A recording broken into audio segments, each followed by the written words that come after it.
Hello good evening बच्चों, कैसे हैं आप सब। आशा करती हूँ आप सब बहुत अच्छे होंगे। सुपर 30 की क्लास जो हम स्टार्ट कर चुके हैं, तो आज हमारी एसएसटी की सुपर 30 की क्लास है। और एसएसटी में जैसे सामाजिक अध्ययन के, और ये जो क्लास है इसमें नए महत्वपूर्ण एमसीक्यूज जो हमारे पेपर्स में आते हैं उससे रिलेटेड सबने एमसीक्यूज लिए हैं। इसलिए आप क्लास से जुड़ जाइए। और आपको क्लासेस कब मिलें, इसके लिए देखिए, क्लासेस का कोई टाइम ऐसा निश्चित नहीं है कि कब मिल जाए कब है। तो इसीलिए कहा है कि चैनल से जुड़ जाइए, सब्सक्राइब कर लीजिए, बेल आइकन को दबा दीजिए। आपको नोटिफिकेशन मिलेगा, आपको क्लासेस मिल जाएंगी। आप एमसीक्यूज जरूर देखिए, क्योंकि आपके पेपर एग्जाम में बहुत महत्वपूर्ण रहेंगे ये एमसीक्यूज। और ये उन्हीं से रिलेटेड हैं जो आपके एग्जाम में पहले आ चुके हैं, पूछे जा चुके हैं। और पूरा ये जो एसएसटी का जो पोर्शन है बच्चों, आधे से ज्यादा क्या होता है, जीके को भी कवर करता है। यानी जीके में भी काफी कुछ इससे रिलेटेड क्वेश्चंस पूछे जाते हैं, क्योंकि मैं वही पैटर्न्स को इस तरीके से बना के लाई। तो 30 नए क्वेश्चंस जो एमसीक्यूज हैं, वो हमारे जो लेवल हमने लिया है वो 6 से 12 स्तर का लिया है पूरा। हमने 6 से 12 स्तर का पूरा लिया है, जिसकी वजह से जो क्लास, जो हमारे श्रेष्ठा योजना के जो बच्चे छात्रवृत्ति से हैं रिलेटेड, वो क्लास 9th के प्रवेश के लिए बच्चे तैयारी कर रहे हैं, या क्लास 11 के सभी के लिए ये क्या है, महत्वपूर्ण है। तो इसलिए आप ये ध्यान रखिए कि ये सभी के लिए महत्वपूर्ण है, क्लास 9th के लिए भी, 11th के लिए भी। तो स्टार्ट करते हैं अपना जीके का ये पोर्शन। सबसे पहले जीके या एसएसटी, ठीक है, सामाजिक अध्ययन के नए क्वेश्चन। तो पहला क्वेश्चन है भारतीय इतिहास से, भाग एक, भारतीय इतिहास से स्टार्ट करते हैं। तो पहला क्वेश्चन है, किस गवर्नर जनरल के समय भारत में रेलवे रेलवे की शुरुआत हुई थी, यानी कि रेलवे लाइन की शुरुआत हुई थी। तो किस गवर्नर जनरल। तो बच्चों आंसर है इसमें, देखिए पहले ऑप्शन पढ़ लेते हैं। लॉर्ड डलहौजी, ए और B, Lord Curzon, Lord Mountbatten और लॉर्ड रिपन। तो देखिए बच्चों, यहाँ पे जो सही आंसर है वो यहाँ पे है लॉर्ड डलहौजी। लॉर्ड डलहौजी के समय पर यहाँ पे 1853 में मुंबई से ठाणे तक, यानी कि मुंबई से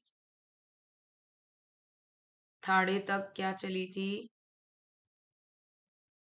ठाणे के बीच ट्रेन चली थी, रेलवे लाइन चलाई गई थी। ठीक है, तो ये आपको ध्यान रखना है, रेलवे लाइन चलाई गई थी,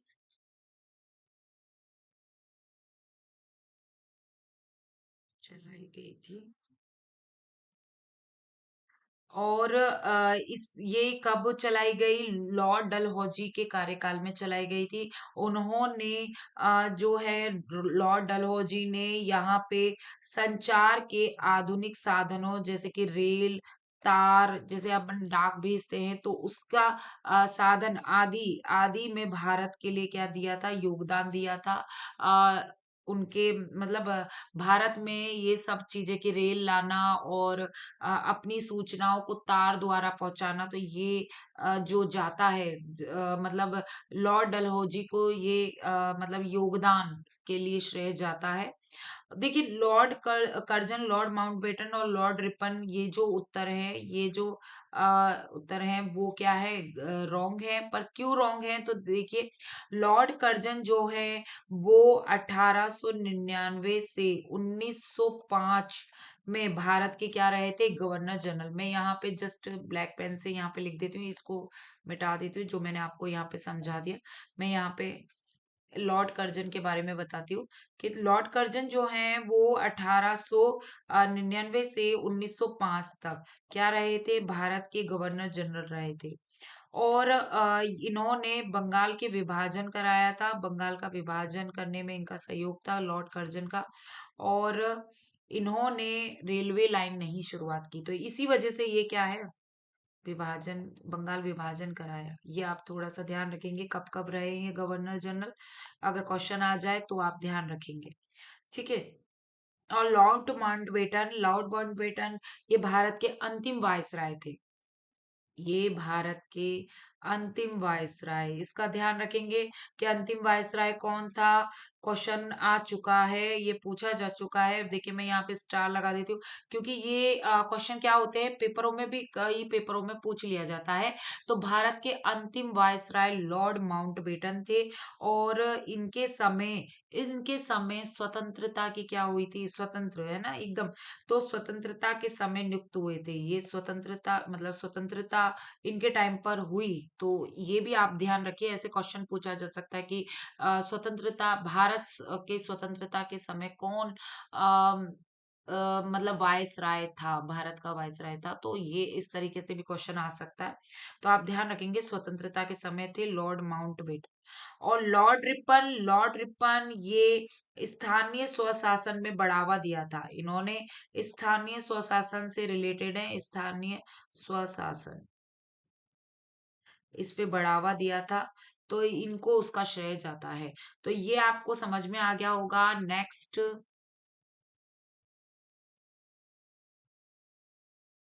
नेक्स्ट है बंगाल विभाजन कब हुआ। बंगाल विभाजन पे ध्यान देखिए, ऑप्शन दे रखे 1905, 1911, 1920, 1935। तो बंगाल विभाजन का आप ध्यान रखेंगे 1905 में हुआ। हमारा जो ए ऑप्शन है वो सही है। 1905 में बंगाल विभाजन हुआ। और ये लॉर्ड कर्जन अभी हमने आ, ध्यान दिया था। अभी जैसे मैं फर्स्ट वाला आपको ये दिखाऊं, इसी में मैंने यहाँ पे भी थोड़ा बताया कि लॉर्ड कर्जन 1905 में इस तरीके से गवर्नर जनरल रहे और बंगाल विभाजन में इनका योगदान था। तो ये आप समझ गए होंगे। तो लॉर्ड कर्जन के समय 1905 में प्रशासनिक सुविधा के नाम पर, हमारी प्रशासनिक सुविधा के नाम पर क्या हुआ था, बंगाल का विभाजन हुआ था। और उनका उद्देश्य क्या था, मतलब जो उद्देश्य क्या था लॉर्ड कर्जन का, सिर्फ यही उद्देश्य था, फूट डालो राज करो नीति। फूट डालो राज करो नीति। तो इससे राज करो, फूट डालो राज करो की नीति जो उन्होंने अपनाई थी, इसी वजह से बंगाल का विभाजन कर दिया था। और इससे पूरे भारत में विरोध हुआ था, पूरे भारत में इसका विरोध होता। और देखिए ऑप्शन जो दो 1911 है, 1920, 1935 गलत हैं। तो इनमें क्या क्या हुआ था, तो पहले यहाँ पे मैं बता दूं 1911 में जो विभाजन को क्या कर दिया गया था, यही ये बंगाल विभाजन को रद्द कर दिया गया था। बंगाल विभाजन कब हुआ, 1905 में। बंगाल विभाजन रद्द कब हुआ, विभाजन रद्द हुआ यहाँ पे कब किया गया, बंगाल विभाजन रद्द 1911 में। ठीक है, तो ये आप ध्यान रखेंगे। साथ ही और उस समय राजधानी को कलकत्ता से कहाँ ले जाया गया, दिल्ली। तो राजधानी जो थी वो कलकत्ता से कहाँ चली गई, राजधानी को कलकत्ता से दिल्ली ले जाया गया। बताइए आपको ये चीज समझ में आ गई होगी, कलकत्ता, राजधानी को कलकत्ता से दिल्ली।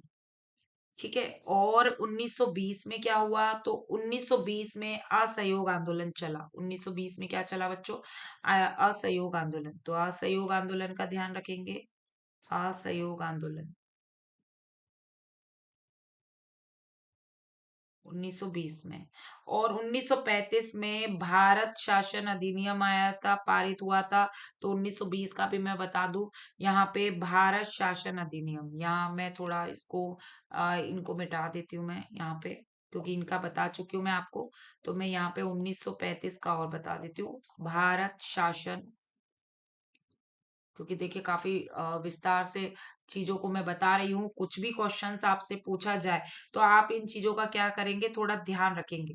तो भारत शासन अधिनियम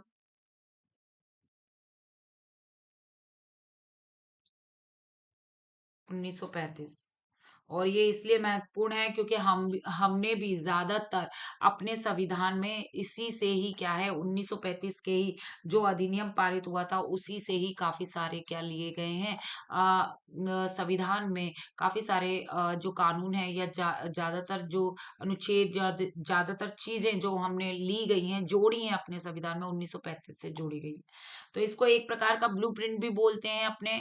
नेक्स्ट, थर्ड नंबर पे, निम्नलिखित में से किसने स्थायी बंदोबस्त प्रणाली लागू की थी। आप ये ध्यान रखिए, स्थायी बंदोबस्त की प्रणाली किसने लागू की। तो यहाँ पे इसमें सबसे पहला तो यहाँ पे ऑप्शन देख लेते हैं, लॉर्ड वेलेजली और लॉर्ड कार्नवालिस, लॉर्ड डलहौजी, तो और लॉर्ड कर्जन। आप मुझे इसका आंसर बताइए, इसका राइट आंसर क्या हो सकता है? आप मुझे इसका राइट आंसर बताइए कि क्या हो सकता है। मैं तो आपको बताऊंगी जस्ट कि अभी मैं आपको बताती हूँ कि यहाँ पे इसका, आप मुझे आंसर कमेंट में दे दीजिए। मैं आपको इसका राइट आंसर अभी बताती हूँ। Lord Cornwallis. क्या है इसका राइट आंसर? Lord Cornwallis. तो क्यों है? तो देखिए, इन्होंने स्थायी बंदोबस्त चालू किया था। पहला तो आपको सन ध्यान रखना है, 1793 में, है ना, 1793 में इन्होंने क्या है, बंगाल बंगाल में स्थायी बंदोबस्त चालू किया, स्थायी बंदोबस्त। तो आप ये ध्यान रखेंगे बंगाल का। तो बंगाल का स्थायी बंदोबस्त लागू किया इन्होंने। आ, कब किया ये भी मैंने आपको बता दिया। और इसमें स्थायी बंदोबस्त में होता क्या है? स्थायी बंदोबस्त में जमींदारों को भूमि का मालिक बना दिया जाता है। जो जमींदार होते हैं उनको भूमि का मालिक बना दिया जाएगा, और उससे क्या लिया जाएगा? उनसे निश्चित कर लिया जाएगा। तो जमींदार यानी जिनकी जमीन, और जमींदार जो जमीनों के, जो जिनके पास जमीन होती है, वो जिनके पास जमीन है उनको क्या बना दिया? भूमि का मालिक बना दिया। भूमि का मतलब, और मालिक बना दिया, और उनसे फिर कर लिया जाएगा, कर। तो ये यानी टैक्स लिया जाएगा उनसे। और वो टैक्स किससे लेते थे? जो उनकी भूमि पर यानी खेतों पर जो कार्य करते थे किसान, उनसे फिर वो लगा लेते थे। तो इस तरीके से धीरे धीरे क्या है, मतलब एक तरीके से मतलब मतलब कमजोर किया जाता था भारत के लोगों को, इस तरीके से। अब देखिए ये ऑप्शन क्यों गलत है। बाकी तो ये मैं जस्ट इसको अभी मिटा देती हूँ, ये मैंने आपको बता ही दिया है, ये आप ध्यान से समझ गए होंगे। तो ये क्यों गलत है वेलेजली? तो ये देखिए यहाँ पे, ये लॉर्ड वेलेजली, ये क्यों गलत है? तो इसमें पहली बात तो, ये उस स्थायी बंदोबस्त प्रणाली इन्होंने नहीं चलाई, और सहायक संधि प्रणाली अपनाई थी। यानी इन्होंने कौन सी जो चलाई थी वो सहायक संबंधी संधि थी, सहायक संधि प्रणाली लॉर्ड वेलेजली ने चलाई थी।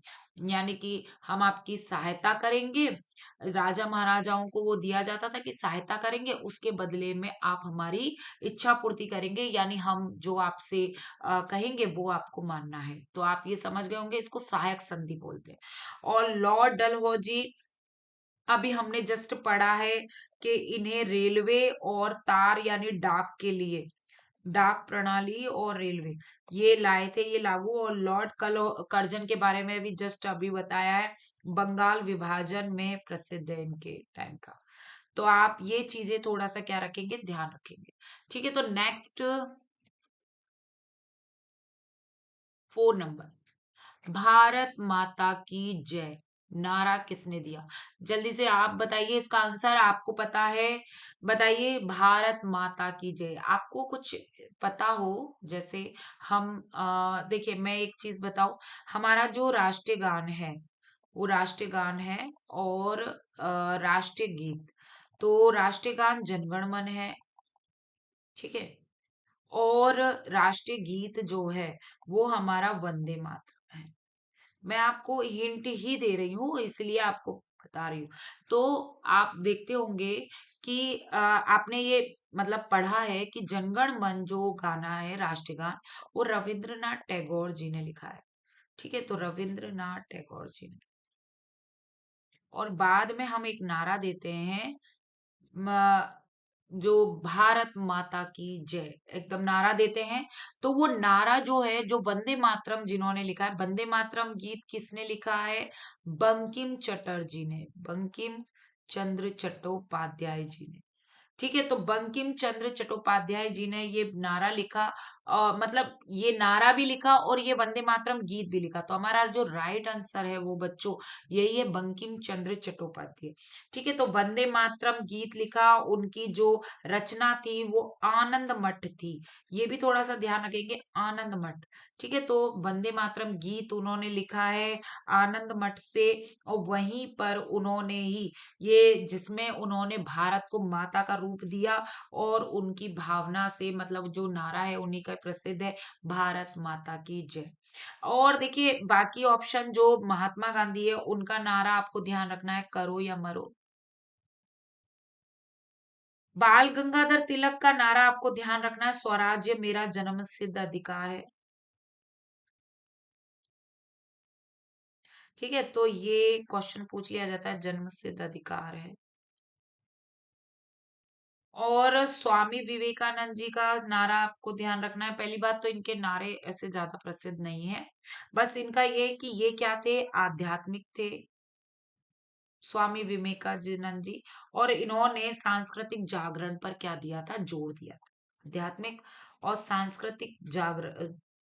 सांस्कृतिक यानी कि वही जो हमारी संस्कृति थी उसके जागरण पर जोर दिया था।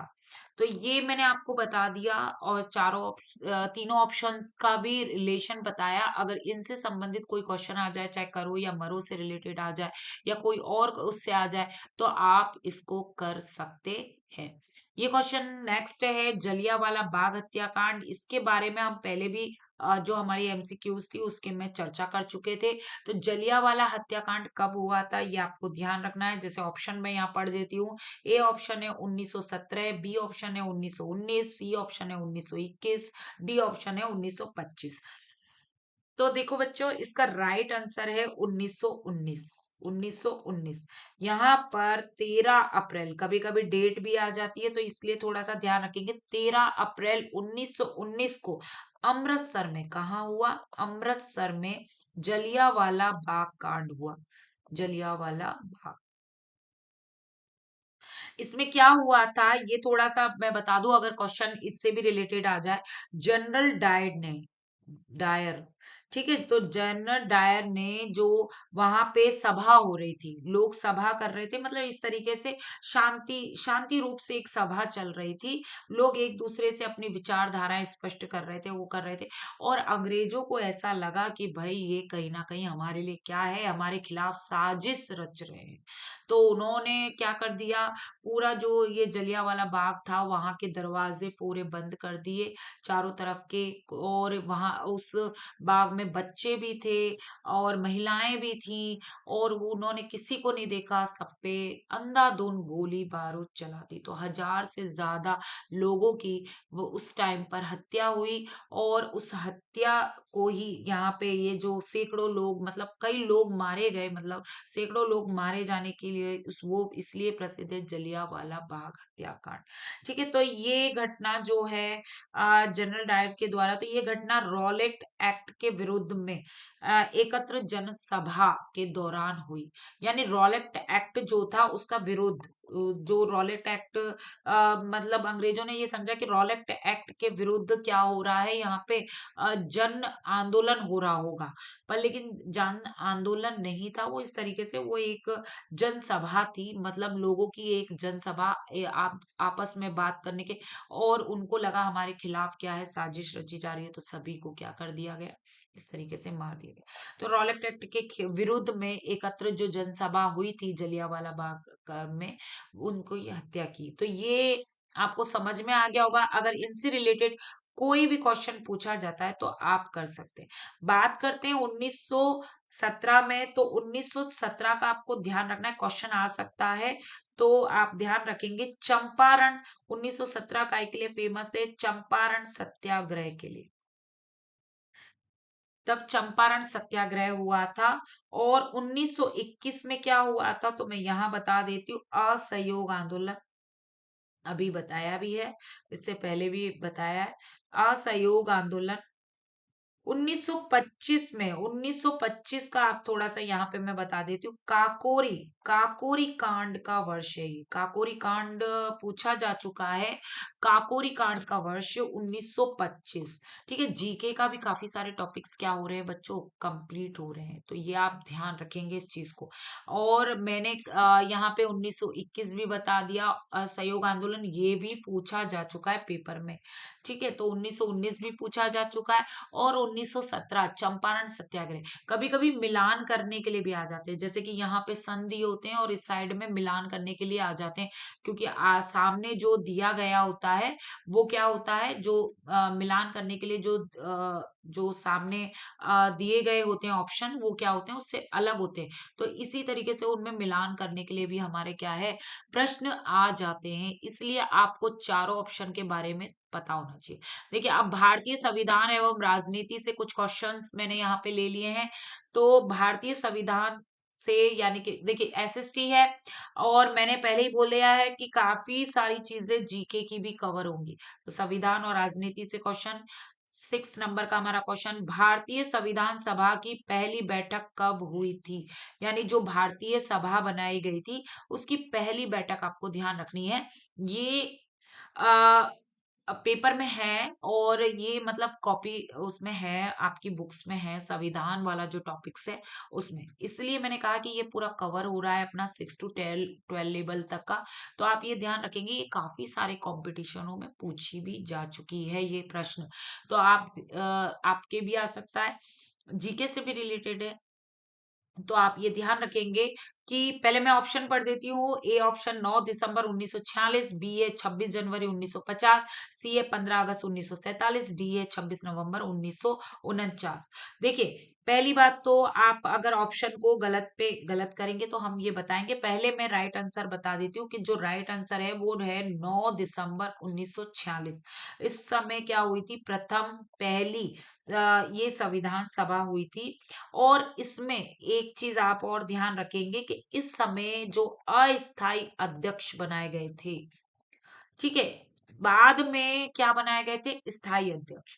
तो उस समय सभा के, संविधान सभा के अस्थायी अध्यक्ष पूछ लिया गया है, इसलिए ध्यान रखना है, डॉक्टर सच्चिदानंद सिन्हा को बनाया गया था।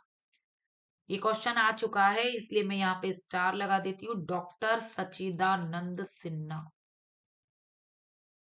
ठीक है, ये अस्थाई अध्यक्ष थे किसके, संविधान सभा के। फिर बाद में जवाहरलाल नेहरू को स्थायी सदस्य अध्यक्ष बनाया गया। बताइए, आपको ये चीज समझ में आ गई होगी। अब ये ऑप्शन क्यों गलत है, तो देखिए, 26 जनवरी 1950, इस दिन तो संविधान लागू हुआ है, देश आजाद भी हो गया, संविधान लागू भी हो गया, लागू हुआ। ठीक है, और 15 अगस्त उस दिन स्वतंत्र हुए हम, तो देश आजाद हुआ, तो स्वतंत्रता हमें मिली। और 26 नवंबर 1949, देखिए 26 नवंबर 1949 इसको संविधान बनकर तैयार हुआ था। इस दिन 26 नवंबर 1949 को संविधान बन के तैयार हुआ था, लोगों ने संविधान को अपनाया था।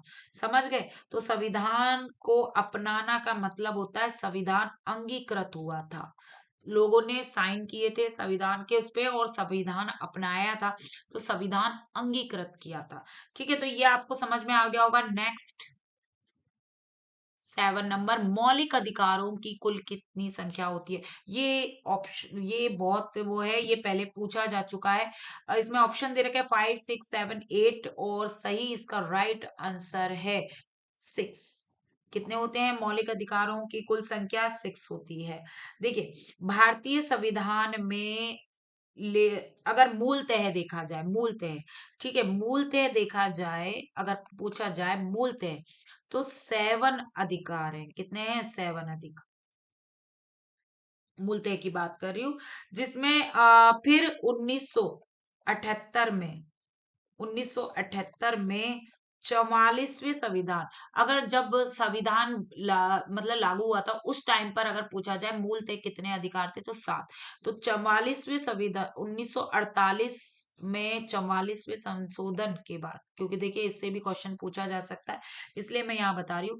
जब संशोधन हुआ, 44वां बार संविधान की, संविधान में क्या हुआ है, संशोधन हुआ। तो जब संशोधन हुआ, तो संपत्ति का अधिकार जो था, 7वें नंबर का संपत्ति का अधिकार, मतलब कितनी भी संपत्ति रख सकते हैं, वो अधिकार था पहले, तो वो हटा दिया गया। तो कानून में दिखाना पड़ेगा, आपका ब्यौरा देना पड़ेगा कि आपके पास कितनी संपत्ति है। ज्यादा संपत्ति हुई तो आपको, अगर आपने उसका टैक्स वैक्स नहीं दिया है, तो क्या है, सरकार के द्वारा ले ली जाएगी। तो ये हटा दिया गया संपत्ति का अधिकार। बताइए, आपको ये चीज समझ में आ गई होगी।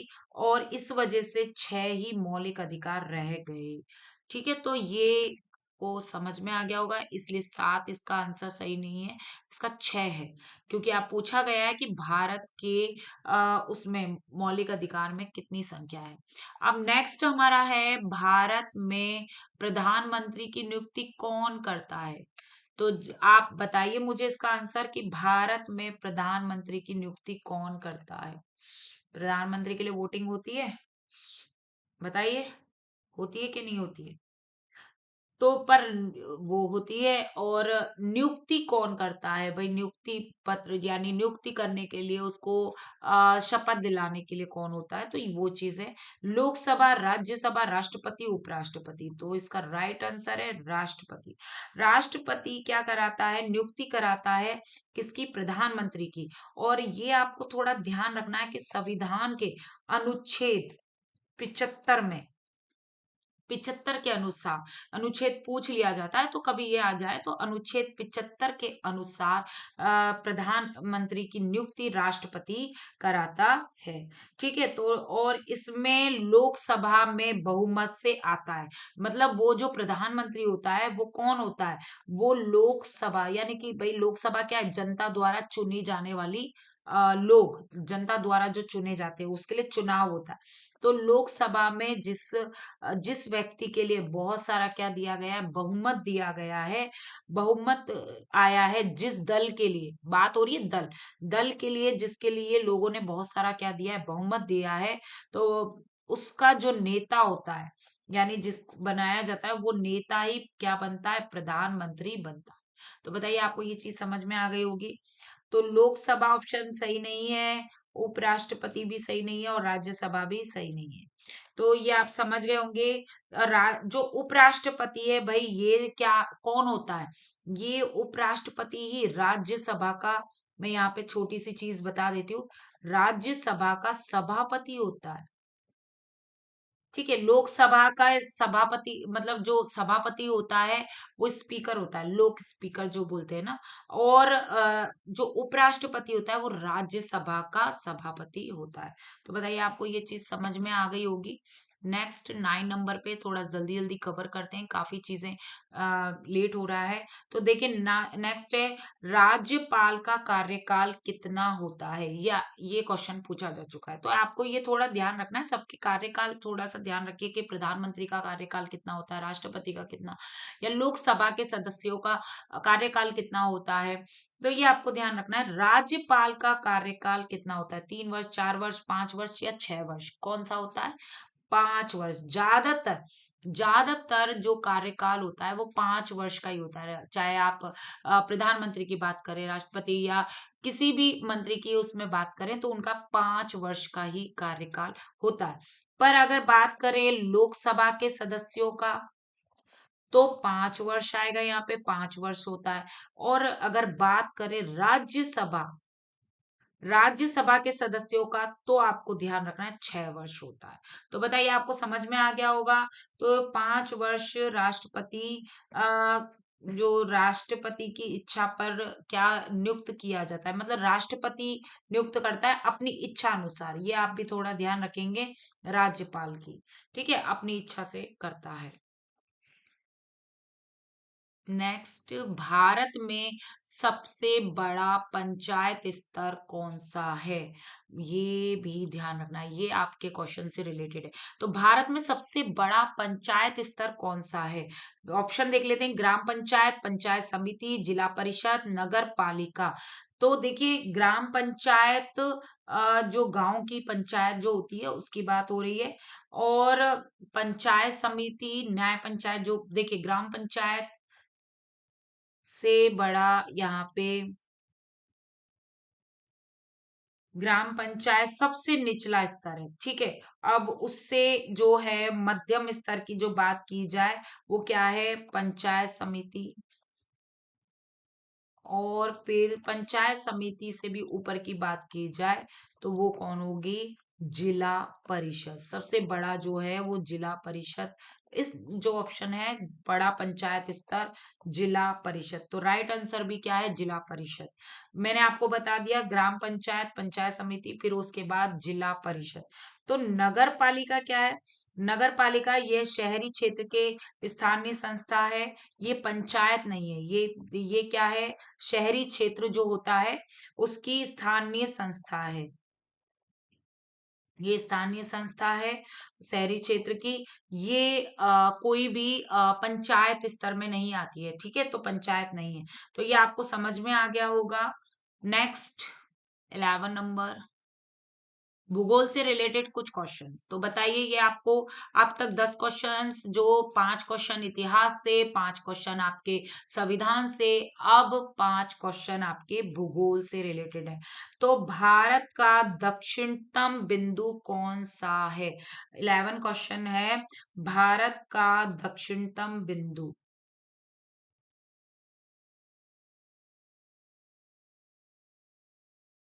जल्दी से इसका आप आंसर बताइए, भारत का दक्षिणतम बिंदु।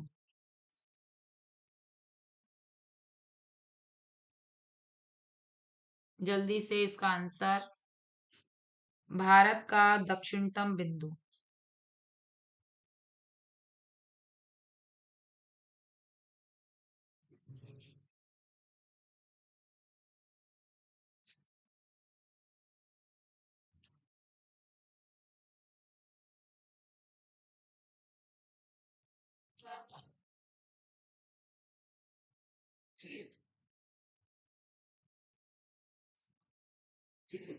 हाँ, सॉरी, जस्ट मिनट, मैंने अब स्टार्ट करते हैं इसमें। तो सब भारत का दक्षिणतम बिंदु जैसे ऑप्शन में दे रखा है कन्याकुमारी, ऑप्शन पढ़ लेते हैं, कन्याकुमारी, इंदिरा पॉइंट, लक्षद्वीप, श्री हरिकोटा। तो ये चारों जो ऑप्शन दिए गए हैं, इसका जो राइट आंसर है, मैं पहले यहाँ पे थोड़ा सा भारत का नक्शा, क्योंकि देखिए मैं सारे पॉइंट्स के बारे में आपको बताऊंगी, तो मैं यहाँ पे आपको थोड़ा भारत का नक्शा बता देती हूँ, जिससे थोड़ा आइडिया हो जाएगा। थोड़ा सा मैं भारत का नक्शा बनाऊं तो थोड़ा सा आप इमेजिन कर लेना, कोशिश तो यही करूंगी कि थोड़ा सही तरीके से बनाऊं। देखिए, ठीक है, तो ये थोड़ा सा इससे नीचे का हिस्सा है थोड़ा सा पतला इस तरीके से, पर लेकिन देखिए अब आपको इसमें थोड़ा समझ में आ जाएगा बस। देखिए यहाँ पे ये जो इसमें है, हमें पूछा गया है दक्षिणतम बिंदु, सबसे दक्षिणतम बिंदु। इसमें जैसे कन्याकुमारी, इंदिरा पॉइंट, लक्षद्वीप, श्री हरिकोटा इस तरीके से दिए गए। तो इसमें सबसे जो दक्षिणतम बिंदु है वो है इंदिरा पॉइंट। क्या है, इंदिरा पॉइंट। और ये इंदिरा पॉइंट कैसे, हमारा राइट आंसर जो है वो है इंदिरा पॉइंट, और मैं इंदिरा पॉइंट के बारे में अभी बताने वाली हूँ किस तरीके से। तो देखिए ये वाला जो पॉइंट है ये तो है ही, पर लेकिन ये इस तरीके से क्या है, अंडमान निकोबार भी है। तो सबसे जो दक्षिणतम बिंदु है वो है इंदिरा पॉइंट, यहाँ पे मैंने बताया इंदिरा पॉइंट, ये सबसे क्या है, दक्षिणतम बिंदु है। ठीक है, और ये वाला जो हिस्सा है ये कन्याकुमारी है। ठीक है, कन्याकुमारी। तो देखिए अगर आपसे भारत का दक्षिणतम बिंदु, तो आपको ध्यान रखना है किसका, इंदिरा पॉइंट का, जो अंडमान निकोबार में है, द्वीप समूह में, ये क्या है, अंडमान निकोबार। ये आप ध्यान रखेंगे ना। पर लेकिन अगर पूछा जाए मतलब जो भारत के अंडमान निकोबार के हिस्से को छोड़ के अगर आपसे पूछा जाए कि भाई जो बिल्कुल दक्षिण वाले हिस्से में, यानी आपका दक्षिण यानी साउथ, दक्षिणी एशिया जो मतलब जो साउथ वाला हिस्सा है, भारत का जो साउथ वाला हिस्सा है, उधर जो सबसे लास्ट का जो पॉइंट है वो क्या होगा, अंतिम बिंदु, तो कन्याकुमारी। क्या है, कन्याकुमारी। और यहाँ पे लक्षद्वीप, देखिए लक्षद्वीप इस तरीके से द्वीप है, द्वीप समूह जो भारत का, तो लक्षद्वीप नहीं इसका आंसर आएगा। और श्री हरिकोटा में तो ताप संयंत्र और उससे रिलेटेड है, तो इसलिए ये भी इसका क्या है, सही ऑप्शन नहीं है।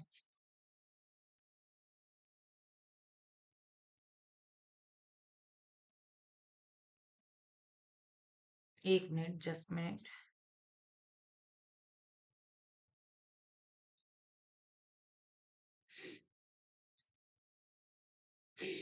ठीक है, तो ये आपको समझ में आ गया होगा। अब थोड़ा जल्दी, मैं भी थोड़ा सा जल्दी करूँ तो नेक्स्ट, सबसे ये सबसे अधिक वर्षा भारत में किस स्थान पर होती है? तो देखिए, आ, देखिए पहली बात तो मैं इसमें एक चीज और आपको बताना चाह रही हूँ कि ये श्री हरिकोटा, जैसे मैंने बताया कि ये एक श्री हरिकोटा क्या है, क्षेत्र, और बता देती हूँ मैं, आंध्र प्रदेश में है। और इसरो से रिलेटेड, जैसे मैंने प्रक्षेपास्त्र और इस तरीके से बताया कि यहाँ बनते हैं, और ये आंध्र प्रदेश में इसरो से रिलेटेड, ठीक है। तो इसरो का प्रक्षेपण स्थल है श्री हरिकोटा, ठीक है। तो ये ध्यान रखेंगे, दक्षिणतम वो नहीं है, यहाँ पर प्रक्षेपास्त्र क्या किए जाते हैं, छोड़े जाते हैं। तो ये प्रक्षेपण स्थल है हरिकोटा। नेक्स्ट, सबसे अधिक वर्षा भारत में किस स्थान पर होती है? देखिए ऑप्शन दिया गया है, इसमें चेरापूंजी, मुंबई, कोलकाता और श्रीनगर। ऑप्शन पे पहले बात करते हैं। वैसे तो भारत का सबसे अधिक वर्षा वाला स्थान मोरिनसम है ना, मोरिनसम। तो है ना, आपको ध्यान रखना है। अब ये ऑप्शन में है नहीं, तो हमारा जो ऑप्शन में है वो चेरापूंजी, और ये राइट आंसर है, ठीक है। तो ये आपको समझ में आ गया होगा। तो चेरापूंजी में क्या होता है, मानसून अच्छा और बारिश सबसे ज्यादा होती है, पहाड़ी इलाका है, मोरिनसन भी पहाड़ी इलाका, असम के क्षेत्र के। तो ये क्या है, मेघालय, मेघालय के, तो ये वहाँ क्या है, पहाड़ी इलाका है। और पहाड़ी इलाका होने की वजह से मेघालय का मॉरिनसम में सबसे ज्यादा बरसात वाला स्थल। ऑप्शन में वो नहीं है चेरापूंजी, ऑप्शन में, तो चेरापूंजी राइट आंसर आएगा। मुंबई में अच्छी बरसात होती है, पर लेकिन सबसे ज्यादा नहीं, भारत की सबसे ज्यादा ऐसे नहीं। कोलकाता में भी बारिश होती है, पर औसतन देखा जाए चेरापूंजी से कम होता है।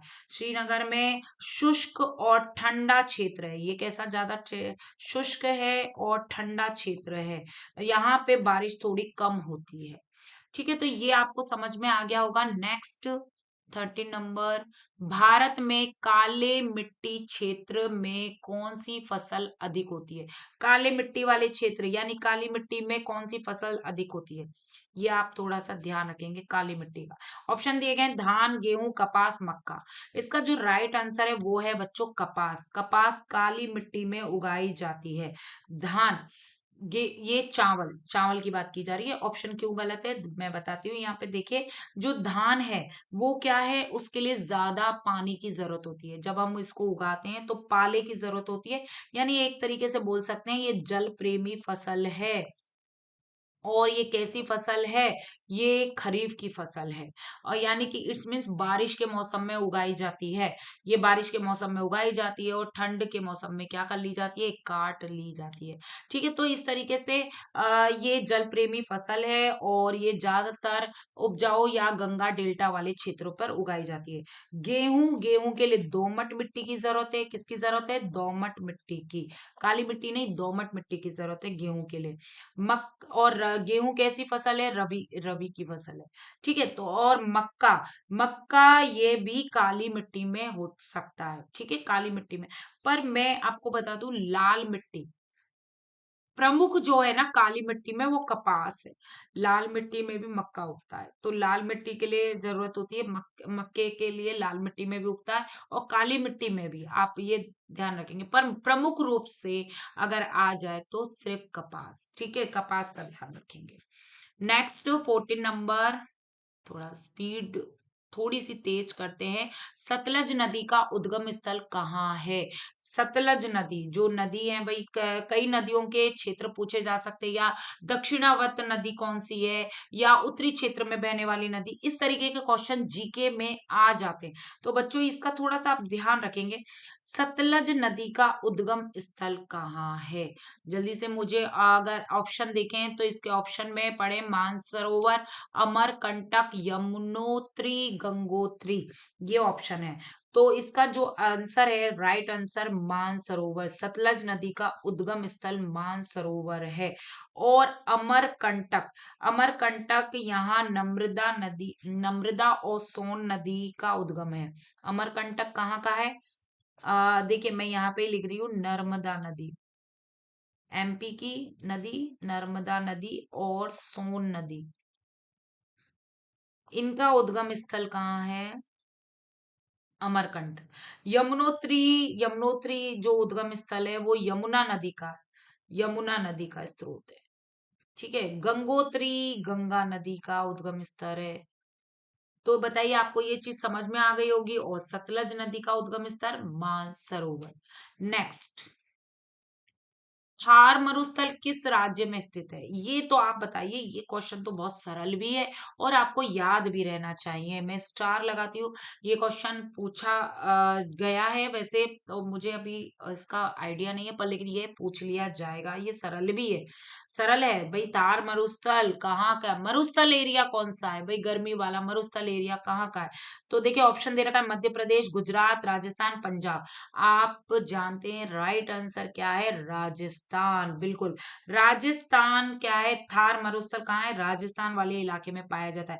जैसे राजस्थान वाले इलाके में मैं एक चीज और बता दूं, वहां पे सबसे पुरानी जो पाई जाती है वो क्या पाई जाती है?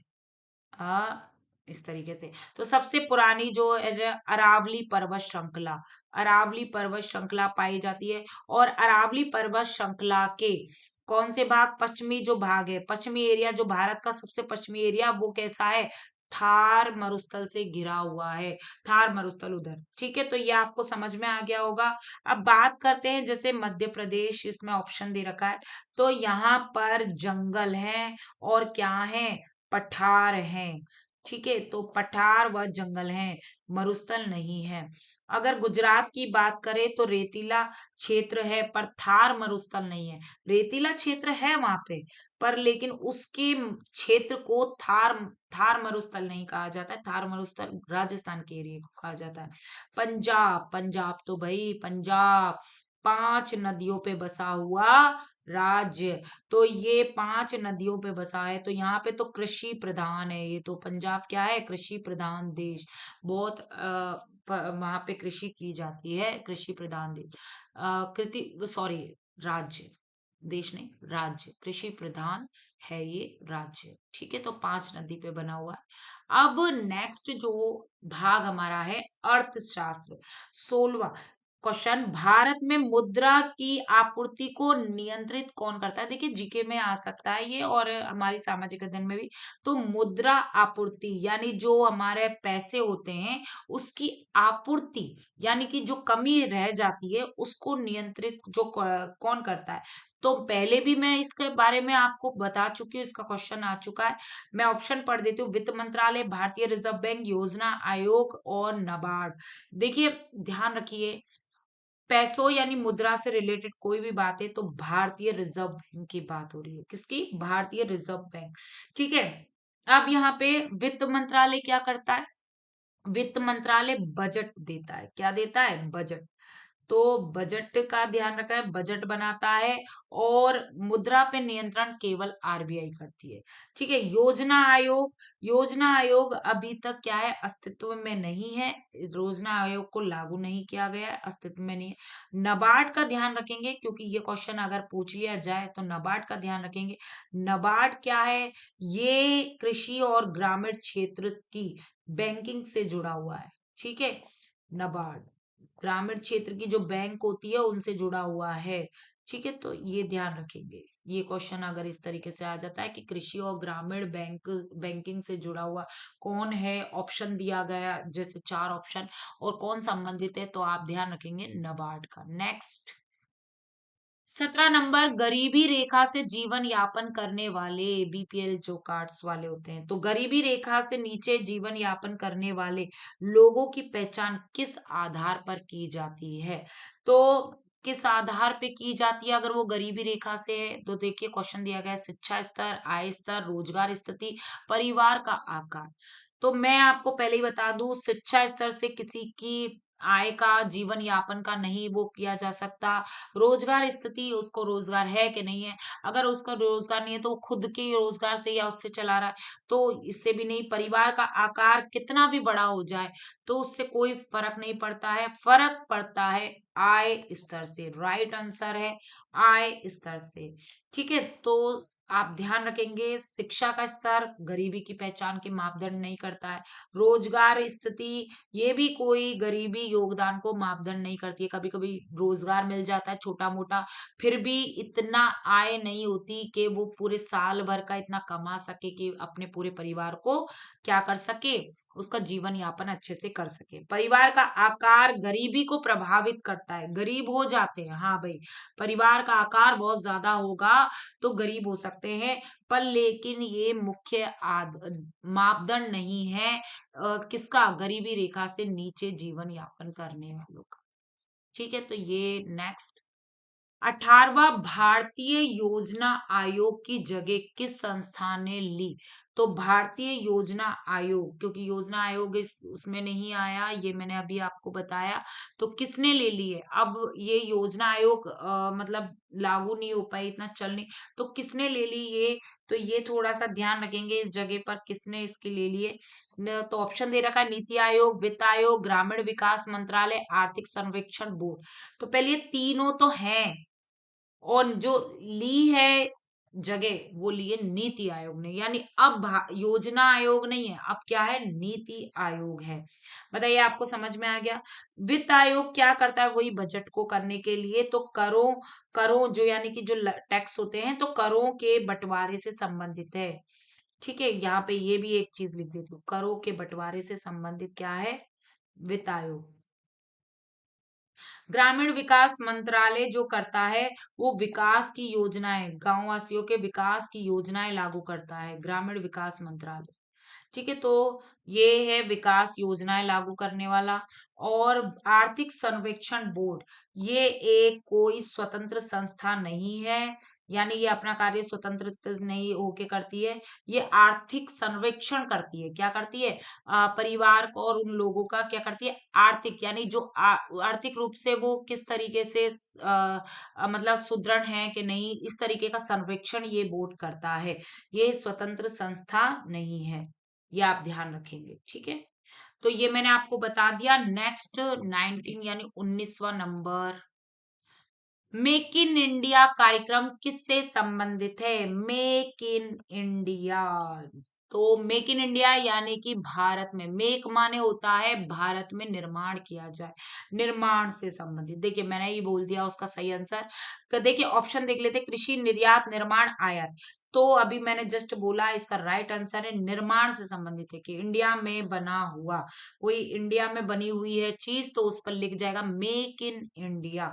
ठीक है, अब कृषि, कृषि का क्या है, ये भाई फसल है जो उगाते हैं किसान, कृषि करता है। ठीक है, निर्यात क्या है, निर्यात और आयात, आयात मतलब होता है देश में निर्माण को बढ़ावा देता है। जो आयात है वो क्या करता है, आयात को यह आयात को क्या है, घटाकर देश में निर्माण को बढ़ावा देता है। आयात माने होता है मतलब निर्यात माने होता है, आयात मतलब वो इस तरीके से निर्माण करना है कि हमें देश में निर्माण करना है, तो देश के निर्माण को क्या करेगा ये, बढ़ावा देता है। निर्माण में सहयोग करेगा। ठीक है, और निर्माण क्षेत्र पर मुख्य ध्यान जो निर्यात का होता है वो निर्माण क्षेत्र पर क्या होता है, मुख्य होता है। तो निर्यात और आयात, आयात मतलब लेना, कोई चीज क्या है बाहर से ग्रहण करना, आयात यानी खरीदना, और निर्यात, निर्यात किया जाता है यानी बेचा जाता है। अगर हमारी कोई चीज है उसको क्या है, निर्माण की हुई चीजों को बाहर इस तरीके से बेचना, और आयात मतलब बाहर से चीजों को लेके फिर हम अपने इंडिया में बनाते हैं वो चीज। ठीक है, तो ये समझ में आ गया होगा। नेक्स्ट, प्रत्यक्ष कर का उदाहरण क्या है? प्रत्यक्ष कर जो डायरेक्ट कर लगाया जाता है, तो उसका उदाहरण क्या है? तो ऑप्शन पढ़ लेते हैं, माल और सेवा कर, संपत्ति कर, सीमा शुल्क, उत्पादन शुल्क। तो प्रत्यक्ष कर यानी डायरेक्ट कर लगा दिया जाता है, और वो डायरेक्ट टैक्स लगता है संपत्ति कर। संपत्ति कर, कितनी संपत्ति है, डायरेक्ट कर लग जाएगा। ज्यादा संपत्ति हुई, जैसे मैंने बताया मौलिक अधिकार में से 7वां अधिकार क्या कर दिया गया है बच्चों, हटा दिया गया है। 7वें अधिकार को क्या कर दिया गया है, हटा दिया गया। Just minute.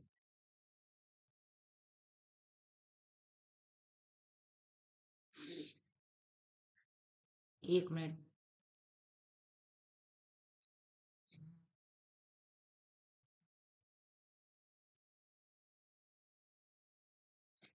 हम्म। तो हम अपने ऑप्शन पे आते हैं कि डायरेक्ट कर जो है, तो देखिए यहाँ पे कि संपत्ति के कर पे लगाया जाता है। और माल और सेवा पर, यानी कि जो हम सामान होता है और सेवा कर, जीएसटी होती है। माल सेवा और कर को हम जीएसटी बोलते हैं, है ना, शॉर्ट में क्या बोलते हैं, जीएसटी। और ये जो टैक्स होता है, सामान पे टैक्स लगा हुआ, सेवा कर उस पे टैक्स लगा, और ये एक अप्रत्यक्ष कर है। ये इनडायरेक्टली रूप से लिया जाता है, यानी आपका ये टैक्स लगा दिया जाता है सामान पर, और ये इनडायरेक्टली रूप से आपसे लिया जाता है, डायरेक्ट नहीं। मतलब जैसे कि संपत्ति है, जैसे संपत्ति है, ढेर सारी संपत्ति है, तो उस पे सरकार आके क्या लगा सकती है, आपसे सीधे सीधे कह सकती है कि इतनी संपत्ति नहीं रखी जाएगी, इतनी संपत्ति पे क्या लग जाएगा, टैक्स लग जाएगा, ज्यादा संपत्ति पे क्या लग जाएगा, टैक्स। ठीक है, तो वो डायरेक्ट कर हुआ। और इनडायरेक्टली ले लेती है आपसे, आपको पता ही नहीं है, सामान वामान पे उन पे लग रहा है, आपको पता ही नहीं है, और लिया जा रहा है, तो अप्रत्यक्ष। सीमा शुल्क, सीमा शुल्क भी एक प्रकार का अप्रत्यक्ष कर है। और सीमा शुल्क का मतलब ये होता है, जब बॉर्डर बॉर्डर पे हम क्या करते हैं, आयात निर्यात करते हैं, मतलब कहीं दूसरे देश से हम कोई चीज खरीदते हैं और निर्यात करते हैं, यानी बेचते हैं, आयात और निर्यात पर टैक्स लगता है। ठीक है, ये आप समझ गए होंगे। कोई चीज खरीदना लेने पर टैक्स क्या लगता है, टैक्स लगता है, तो सीमा शुल्क उसे कहते हैं। उत्पाद शुल्क, ये जो होता है निर्माण, जो नहीं कि आपने कोई चीज भी निर्माण की है, मतलब उसे बनाया है, तो उस पे भी टैक्स लगता है, तो ये भी क्या है, अप्रत्यक्ष कर है। तो बताइए, आपको ये चीज समझ में आ गई होगी। 20 क्वेश्चंस आपको समझ में आ गए होंगे अच्छे से। अब हम कुछ जीके यानी सामान्य ज्ञान से रिलेटेड कुछ 5 क्वेश्चंस लेते हैं। सामान्य ज्ञान और समसामयिकी घटनाएं, यानी जो अभी हो रही हैं घटनाएं, उससे रिलेटेड ये क्वेश्चंस हैं। भारत का सबसे पुराना उच्च न्यायालय कौन सा है? तो उस पुराना जो उच्च न्यायालय, उसका ध्यान रखना है। तो ऑप्शन दे रखे, दिल्ली उच्च न्यायालय, मुंबई उच्च न्यायालय, मद्रास उच्च न्यायालय, तो कौन सा है, कोलकाता उच्च न्यायालय। बेटा, भारत में सबसे पुराना जो उच्च न्यायालय है वो कोलकाता में है। और ये दिल्ली में जो है उच्च न्यायालय, वो कोलकाता के बाद बना। ठीक है, और ये कोलकाता के बाद बना, ये मैं यहाँ पे लिख देती हूँ, बाद में बना। और मुंबई और मद्रास के भी कोलकाता के बाद बने हैं। जो मद्रास है, मद्रास का उच्च न्यायालय, ये कोलकाता के एक दिन बाद शुरू हुआ, यानी कोलकाता का जो उच्च न्यायालय है, उसके एक दिन बाद शुरू हुआ। यानी आपका अगर क्वेश्चन आ जाए कि कोलकाता के उच्च न्यायालय के जस्ट एक दिन बाद कौन सा उच्च न्यायालय बना था, या उच्च न्यायालय की स्थापना हुई, तो मद्रास उच्च न्यायालय वो एक दिन बाद बना। ठीक है, तो ये आप ध्यान रखेंगे। तो ये 21वां हो गया है। 22वां देखिए, पंचतंत्र की रचना किसने की? ये क्वेश्चन आ चुका है। पंचतंत्र की रचना किसने की? ये क्वेश्चन आ चुका है, इसलिए ध्यान रखेंगे। ऑप्शन दे रखा है, कालिदास, विष्णु शर्मा, बाण भट्ट और चाणक्य। तो मैं आपको यहाँ पे बता दूं, तो इसका सही आंसर है, पंचतंत्र की रचना विष्णु शर्मा ने की। विष्णु शर्मा ने। और कालिदास कौन थे? कालिदास कवि भी थे और नाटककार भी थे। ये आप ध्यान रखेंगे, कालिदास कौन थे? कवि और नाटककार थे। और उन्होंने पंचतंत्र नहीं लिखी। बाण भट्ट ने, इनकी दो रचनाएं हैं, वो थोड़ा सा ध्यान रखिए, पूछा जा सकता है। हर्षचरित्र, हरिश हर्षचरित्र लिखी, और कादम्बरी। देखिए, कालिदास का शकुंतला, शकुंतला वाला ध्यान रखेंगे, ये फेमस है, शकुंतला। ठीक है, कादम्बरी किसने? बाण भट्ट ने। हर्षचरित्र किसने लिखा? बाण भट्ट के द्वारा।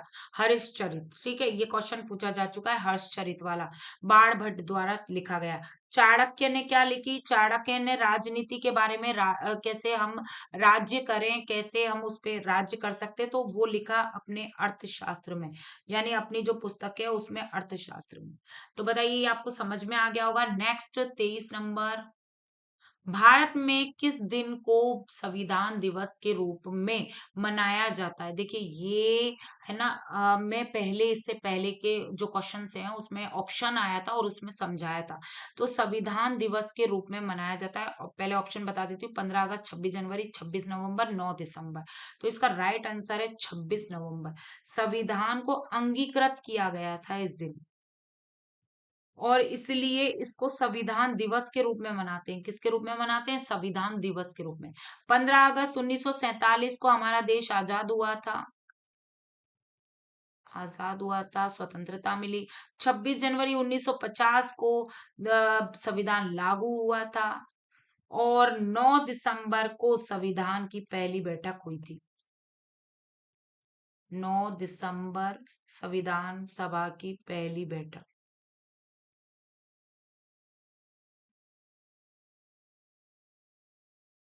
9 दिसंबर 1948। बताइए, आपको ये चीज समझ में आ गई होगी। 24 नंबर का क्वेश्चन पे आ जाते हैं। हर घर तिरंगा अभियान किस समय शुरू हुआ? ये आपने अपने स्कूल्स में भी मनाया होगा, हर घर तिरंगा। तो थोड़ा सा मुझे इसके बारे में बताइए, कब, किस वर्ष शुरू हुआ है? देखिए करंट से रिलेटेड है और आपको पता होना चाहिए। 2019, 2020, 2021, 2022। तो हर घर तिरंगा कब शुरू हुआ? देखिए 19 में कोरोना आया था, कोरोना। तो इस टाइम पे भी नहीं, इस तरीके से ऐसा हुआ कुछ। और कोरोना के टाइम पे भी नहीं लगाया, 1920 पे भी नहीं, और 1921 में भी नहीं। इसका राइट आंसर है 1900, सॉरी, 1900 बोल रही हूँ, यानी कि 2020, यानी कि 2020 में भी नहीं, 2021 में भी नहीं। इसका राइट आंसर है 2022। ठीक है, तो 2019 नहीं, 2020 नहीं, 2021 नहीं, 2022 इसका राइट आंसर है। यानी अभियान इस समय शुरू हुआ। नेक्स्ट 25, थोड़ा लेंदी हो रहा है, क्लास को थोड़ा जल्दी जल्दी खत्म करते हैं। जल जीवन मिशन का मुख्य उद्देश्य क्या है? ये भी जीके से रिलेटेड है और ये भी करंट से है। तो जल जीवन मिशन का मुख्य उद्देश्य क्या है? जल ही जीवन है, तो इसका मिशन क्या है? तो जल संरक्षण से हर घर जल पहुंचना, सिंचाई सुविधा, नदी सफाई। तो ज्यादातर बच्चे क्या है, जल संरक्षण लगा देंगे, पर इसका जो राइट आंसर है वो ये है, हर घर जल पहुंचना। समझ गए? हर घर जल पहुंचना जल जीवन मिशन है, जल जीवन का मिशन है। और जल संरक्षण ये भी एक प्रकार का क्या है, उद्देश्य है, पर ये जल जीवन से रिलेटेड नहीं है। सिंचाई सुविधा कृषि में काम आती है। सिंचाई सुविधा कृषि में जो उन्नत मशीनें हैं, मशीनों से मशीनें जो यूज की जाती है उनसे रिलेटेड है। ठीक है। और नदी सफाई, नदी की सफाई के लिए जो उद्देश्य चलाया गया, उद्देश्य उसको बोलते हैं नमामि गंगे। ये ध्यान रखना, नमामि गंगे नदी यानी गंगा नदी की सफाई के लिए चलाया गया नमामि गंगे अभियान या उद्देश्य। तो बताइए, आपको ये समझ में आ गया होगा। 26 पे आते हैं। किस राज्य ने सबसे पहले लोकायुक्त की स्थापना की? लोकायुक्त की स्थापना की, लोकयुक्त। ठीक है, तो इसका राइट आंसर है महाराष्ट्र। महाराष्ट्र ने सर्वप्रथम लोकायुक्त की स्थापना की। गुजरात, बिहार और उत्तर प्रदेश ऑप्शन क्या है, गलत है। तो बताइए, ये चीज आपको समझ में आ गई। और नेक्स्ट 27वां नंबर, विश्व व्यापार संगठन का मुख्यालय कहाँ है? विश्व व्यापार संगठन, विश्व व्यापार संगठन का मुख्यालय कहाँ है? Paris, New York, Geneva, Brussels. तो जिनेवा है, इसका राइट आंसर है जिनेवा।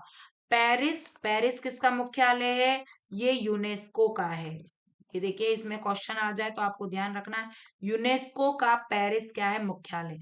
न्यूयॉर्क यूएन का है, यूएन का मुख्यालय है।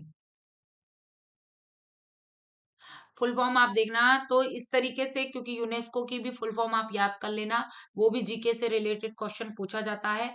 मुख्यालय कहाँ है? पेरिस में है। और ब्रसेल्स में क्या है? यूरोपीय संघ का मुख्यालय है, यूरोपीय संघ का मुख्यालय। तो बताइए, आपको ब्रसेल्स में क्या है, ये आप समझ गए होंगे, इसका मुख्यालय। Next 28 number. भारत में मानव अधिकार आयोग की स्थापना कब हुई? देखिए, मानव अधिकार आयोग की स्थापना कब हुई इसका थोड़ा सा ध्यान रखेंगे। 1990 में, 1991 में, 1993, 1995, ये ऑप्शन दे रखे हैं। इसका जो राइट आंसर है कि मानव अधिकार आयोग कब स्थापित हुआ, तो 1993 में। राइट आंसर है 1993 में हुआ था मानव अधिकार की स्थापना। बाकी वर्ष तो गलत है, 1920, 1991, 1995 में नहीं हुआ। अब नेक्स्ट 29, भारत में स्वच्छ भारत मिशन कब शुरू हुआ? ये भी आपको ध्यान रखना है। स्वच्छ, स्वतंत्र मतलब स्वच्छ भारत जो मिशन चालू हुआ उस समय ज्यादातर शहरों को क्या रखना है, अपना स्वच्छ रखना है। मतलब पूरा इलाका क्या रखना है, वातावरण सब स्वच्छ रखना है, साफ सुथरा। और इसमें इंदौर 6 बार विजेता भी रहा। इंदौर, मध्य प्रदेश में इंदौर। ठीक है, तो ये बताइए, आपको ये चीज समझ में आ गई होगी। 2012, 2013, 2014, 2015 ये ऑप्शन दिए गए। तो कब शुरू हुआ? तो इसका राइट आंसर है 2014 में शुरू हुआ। कब शुरू हुआ? 2014 में स्वच्छ भारत मिशन शुरू हुआ। ठीक है। हाँ, अब हमारा ये लास्ट क्वेश्चन आ गया है। एक भारत श्रेष्ठ भारत अभियान का उद्देश्य क्या है? एक भारत श्रेष्ठ भारत अभियान का उद्देश्य क्या है? तो ऑप्शन दे रखे हैं, आर्थिक विकास, भाषाई एकता और सांस्कृतिक एकता, एक दूसरे की परंपराओं को जानना, राजनीतिक स्थिरता। तो आप भी जानते हैं भारत एक श्रेष्ठ भारत, वो सांस्कृतिक मतलब अनेकता में एकता है, अनेकता में एकता समाई हुई है हमारे भारत में। तो सांस्कृतिक एकता और एक दूसरे की परंपराओं को जानने का मौका मिलता है। भाई, हमारे भारत में बहुत सारे धर्म जाति के लोग रहते हैं और सारी परंपराओं को हम क्या है, सभी के त्योहार और उन्हें अच्छे से मनाते हैं, उनकी परंपराओं को जानते हैं, समझते हैं और ग्रहण भी करते हैं। ठीक है। ताकि देखिए, काफी सारी चीजें ऐसी हैं कि उनकी परंपराएं हम में हिल मिल गई हैं। हम उनकी तरह क्या करते हैं, काफी सारी चीजों को उनकी परंपराओं को ग्रहण करते हैं, जो भी बाहर से आता है, जो भी बाहर से आता है उनकी सबकी। तो ये भारत की एक सबसे बड़ी विशेषता है कि भारत एक श्रेष्ठ भारत है। उसकी संस्कृति में एकता है, यानी अनेकता में जो एकता समाहित हुई है, वो ऐसा कोई भी पूरी पृथ्वी पे कोई भी ऐसा देश नहीं है भारत जैसा। तो बताइए, ये तो आप भारत का नाम सुनते ही अपने क्या है, एकदम हमारे पूरे चौड़ा सीना चौड़ा हो जाता है गर्व से। और उनके मतलब रोंगटे भी खड़े हो जाते हैं एकदम, देखिए जैसे मेरे भी खड़े हो गए। तो ये भारत की गौरवमयी एक गौरवमयी एक चीज है कि भारत एक महान क्या है, देश है। और उसमें एकता में अनेकता है। देखिए, ऑप्शन दे रखे हैं, आर्थिक विकास, भाषाई एकता, राजनीतिक स्थिरता। तो ये इसमें इसमें ये ऑप्शन में उद्देश्य ये भाषाई एकता मिलती है।